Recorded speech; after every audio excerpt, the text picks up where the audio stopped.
All right, welcome to today's Wave with Tolly Wilgus, and I'm so excited to have my friend join us today. My friend, his name is Trevor Chin. Trevor is the executive pastor of Epiphany Church here in Baltimore City, but he's more than that. He's also a speaker, a teacher, a developer of others, and he's a leader and an influencer. And so I'm excited to have Trevor with us today. Trevor, what is up, my friend?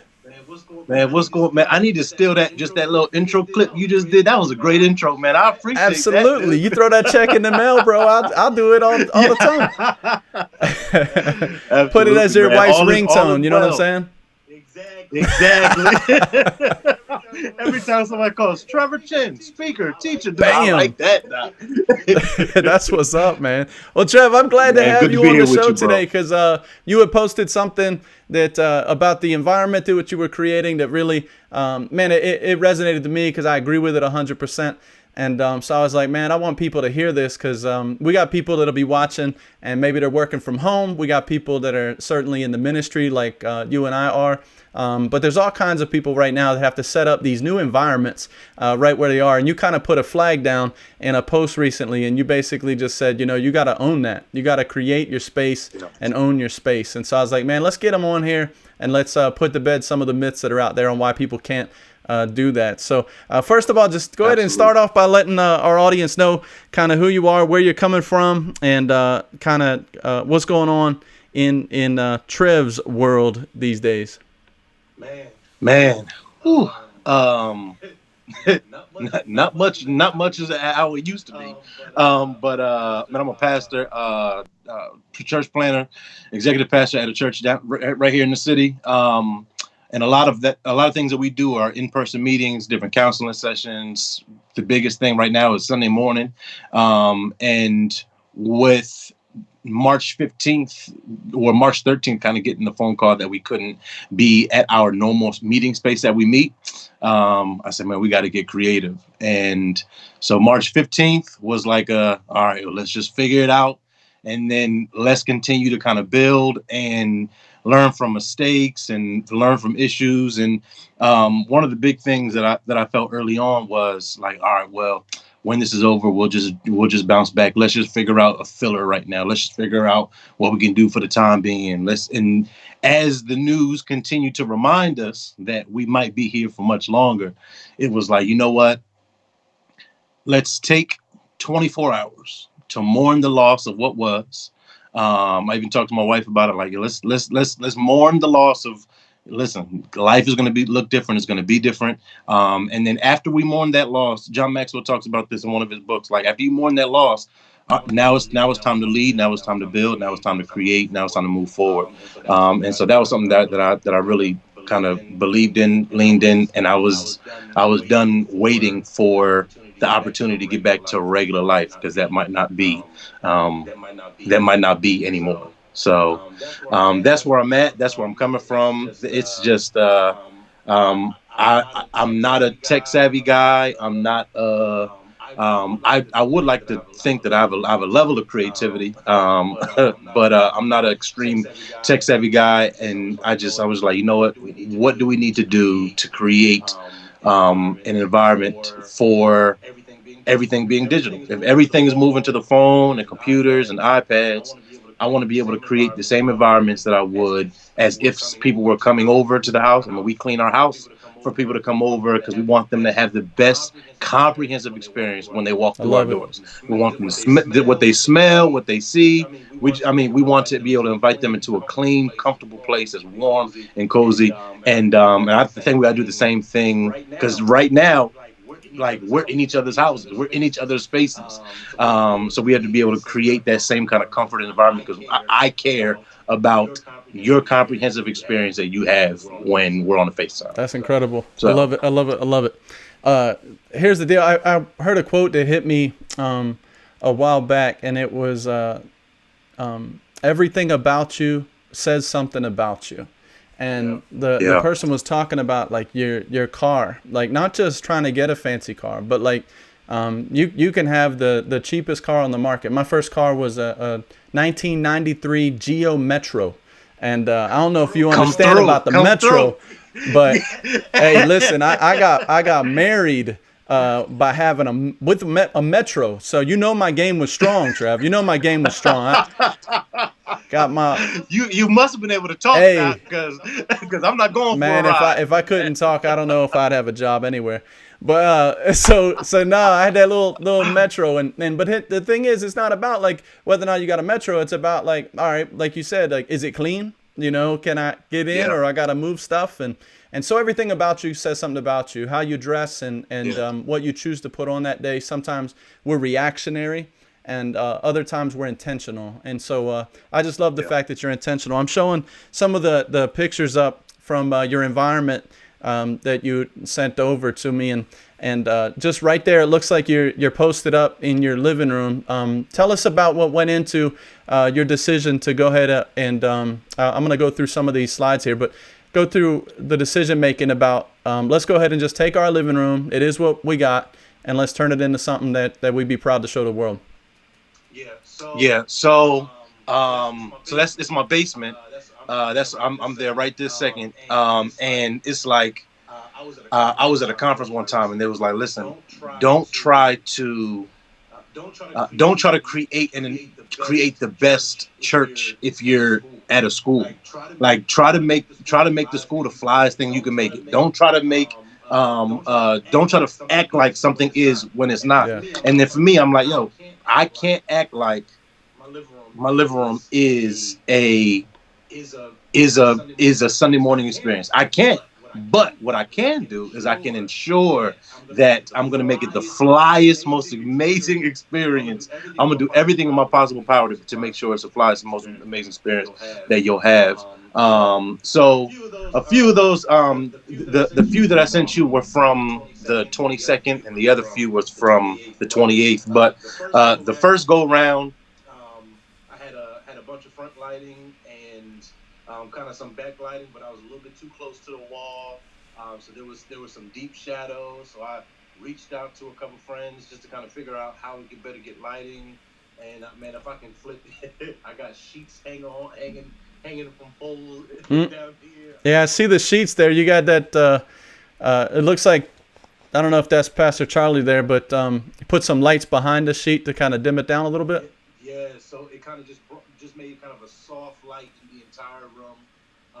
But it was still a light that I can control. And that's an even big thing for me when it comes to environments. Like if there's something out of your control, then I don't want to use it. I want to be able to have everything that I can control. So I have natural lights down here, but I mean, if I can't dim them how I want to dim them and turn the colors I want them to turn, then I'm not using them. So I brought in different lighting. In which I can control, and that soft light. They are spotlights, but it kind of bounces off the sheet and just brightens up the entire room. Yeah. So little things like that, I wanted to be intentional about, because the front lighting, the natural light in the room, and the front lighting is important, but also some of that soft lighting, it eliminates the shadows. So if you look at maybe one of the pictures where it's like the street, where it says Epiphany online, and the street lights, the streets are behind it. There are no shadows on that one because it just had enough bright, colorful lighting in the room to be able to eliminate all of that stuff. So I was like, what do we need to have in the background? What needs to be in the foreground? So like those are the two questions. What do I want people to look at when they turn their screen on? I want it to be simple. I want it to be to be visually intriguing. I told you the only reason, not the only, but the primary reason why I stopped on your video, I was like, oh man, that's fly. Oh, what's he talking about? And then you was talking about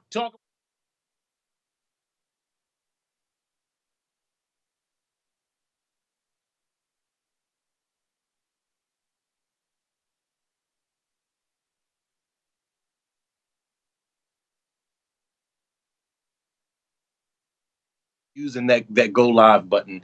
And I don't watch people from eating chicken wings on live to nothingness, so, to fly environments.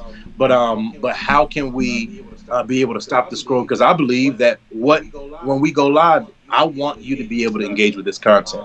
And if you're engaging with if I can't get you to stop and watch, then you're not going to be able to engage with the content. That's good. But yeah. That's good. Going over to some of the pictures here, I noticed that you got your kids in here, man. Tell me about what was going on there. Because here's the thing: a lot of guys, they think, well, man, I can't do this if I don't have no staff with me, and I'm corona'd out. You know what I mean? Like, and then on one of your posts, you put this shot up and you gave it a little caption. Tell us what that's about. Man, so there's two pieces. You gotta use what you have right?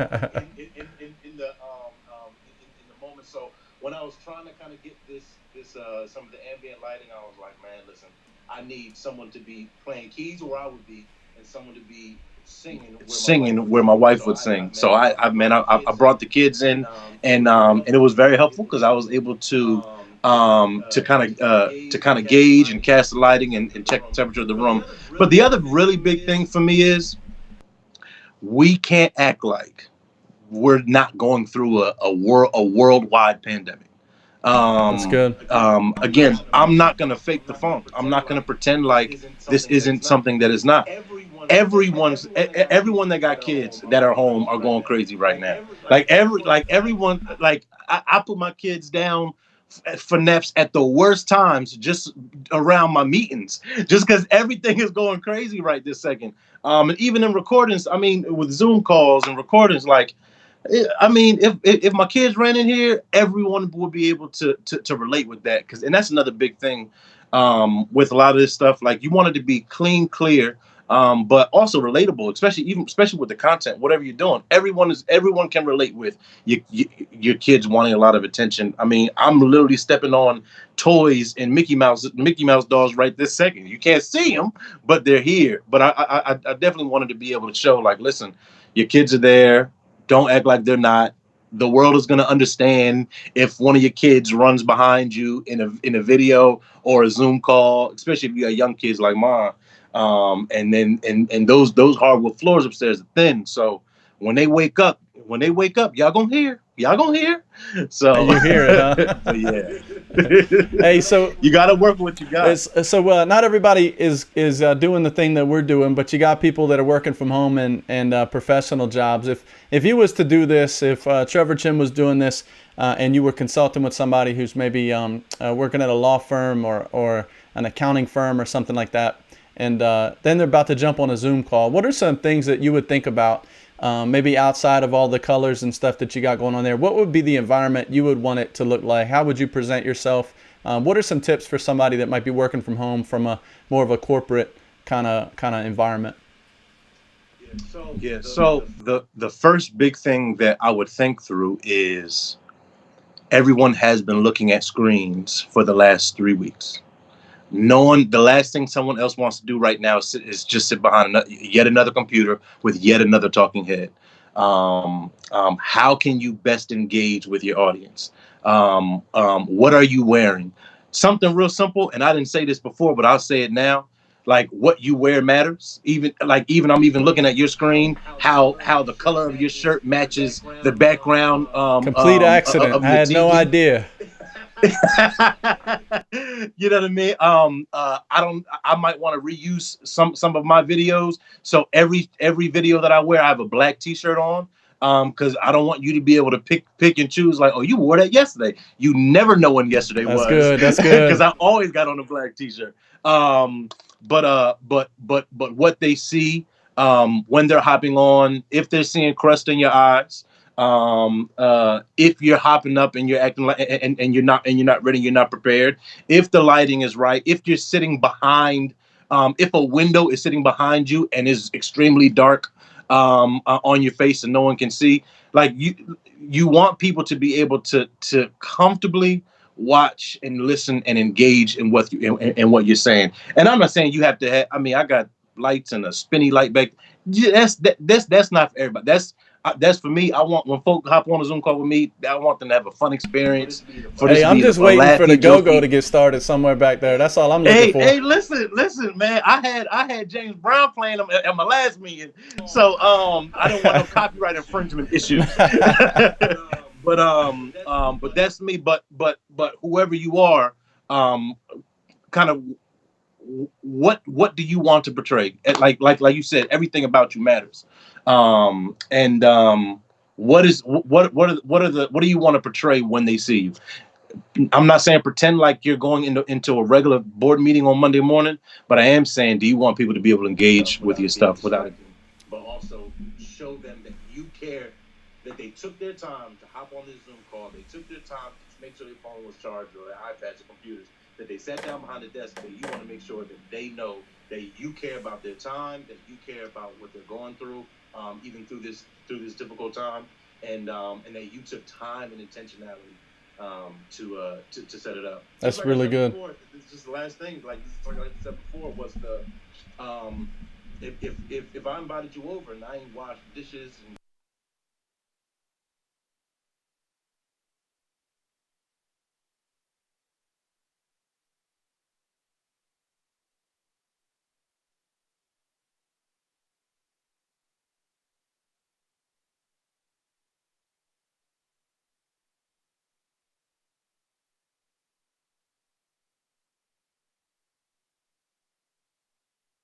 so that's good. Yeah.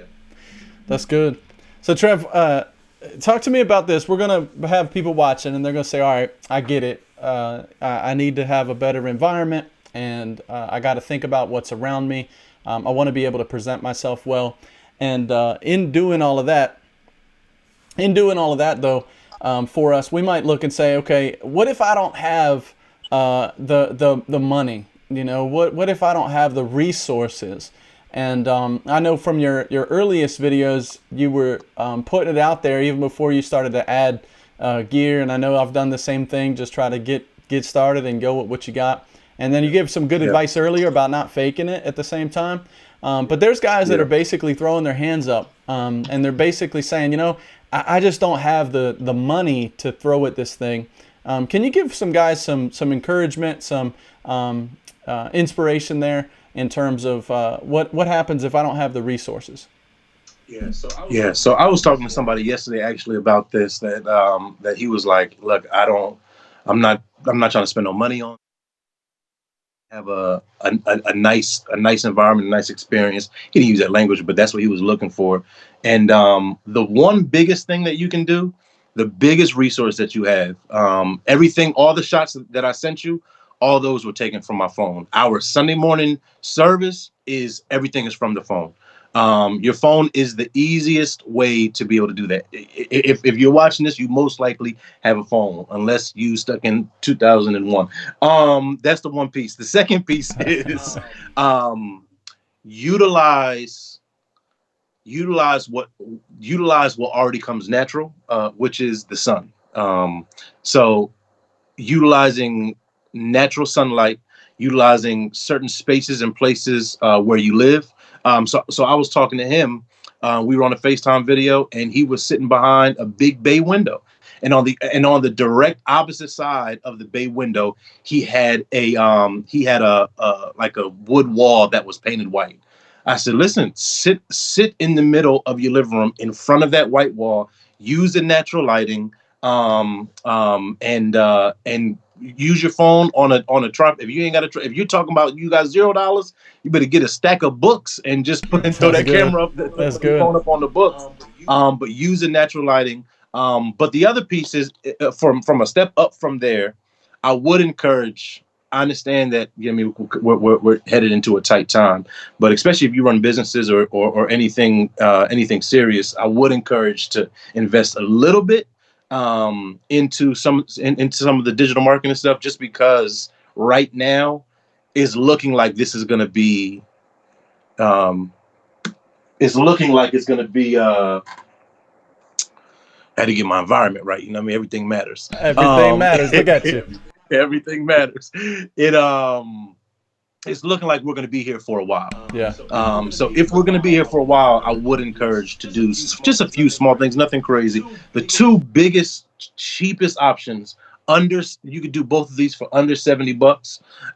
Is one, I would flip this around, but I don't want to mess nothing up. One is a ring light, and that's what I'm talking into right now. Yeah, I can pull one up on the screen for you. You sent over a couple of options that's got the ring light. I see. Yeah. Pastor Charlie's in front of the image that's up on the screen. He's got the ring light, and it's just a phone. It looks like, right? It's just a phone, and on the ring light comes the. There's already a phone clip that comes on the ring light. You can get one for $20 on Amazon. Good luck with Amazon, because I know they on the ropes right now. But the first big one is I would definitely do a ring light, $20, $25, $30. Pretty much all of them do the same thing. Some on there for $100. You don't need $100 one. The other so that's primary, because you want the front shot to be clear in front of you. The second thing, if having the opportunity, I didn't use it for today because I wanted to show it, but is a microphone. And again, is that a Rode I'm there? saying I use. Nah, it's an off brand. I like it. I like it. It's an off brand. It was like $25, and it plugs right into your phone, and the audio quality from all the audio quality that I use 90% of the time is from kind of this microphone, because it's a direction.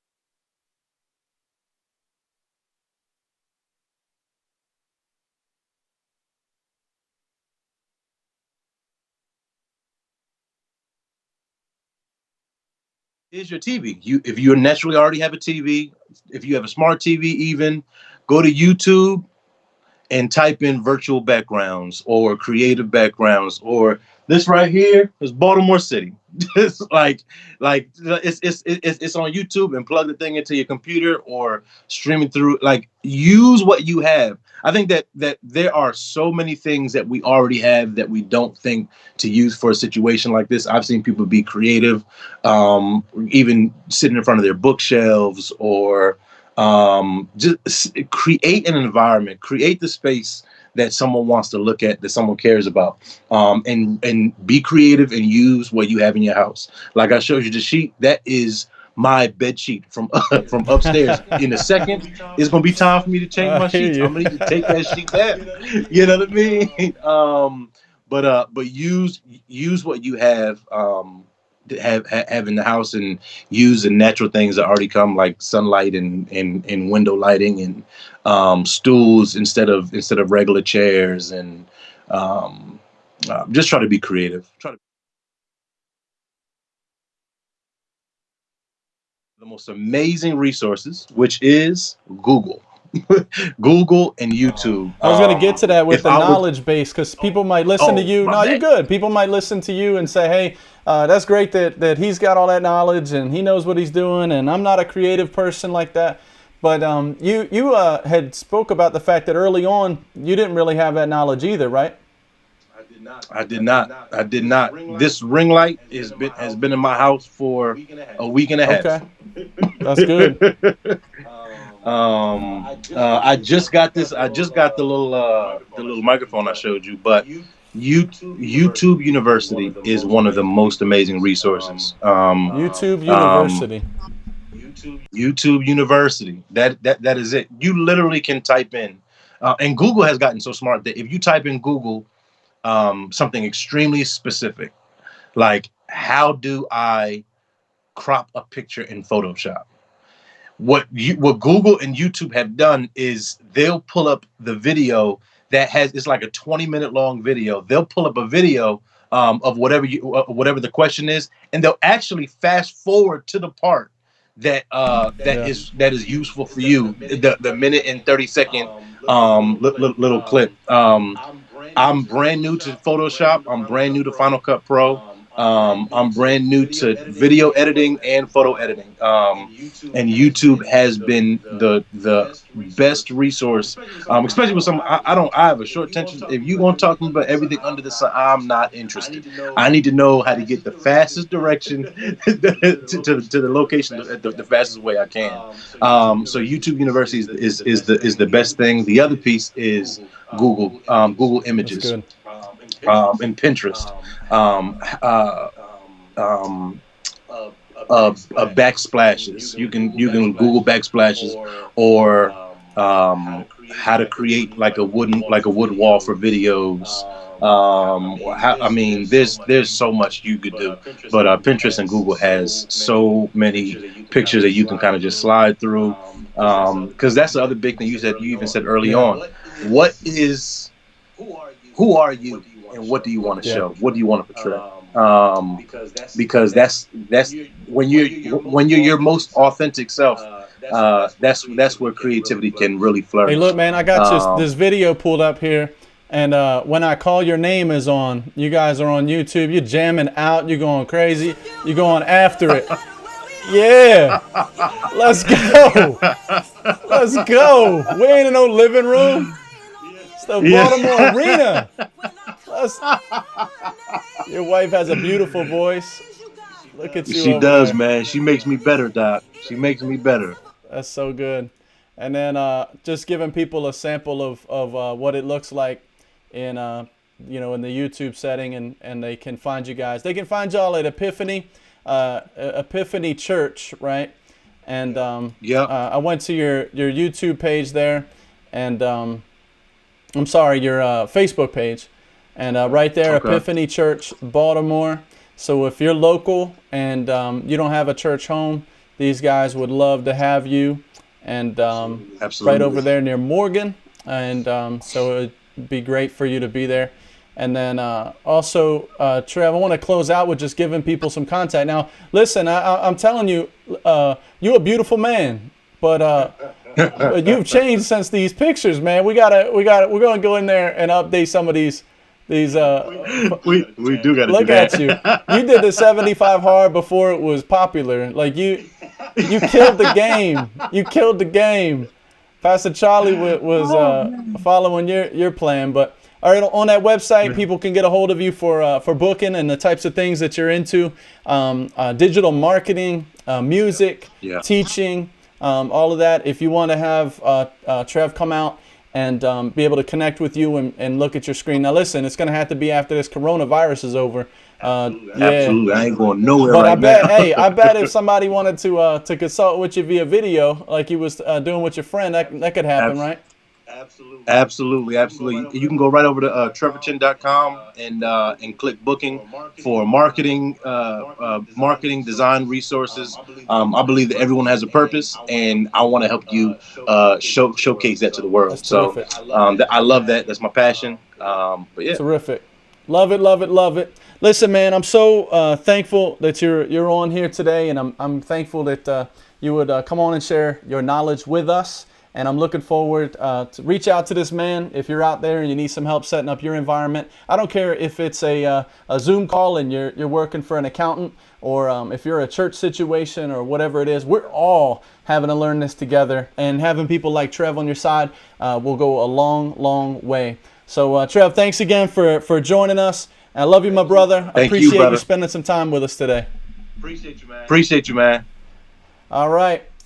Next week, check us out again here on Today's Wave.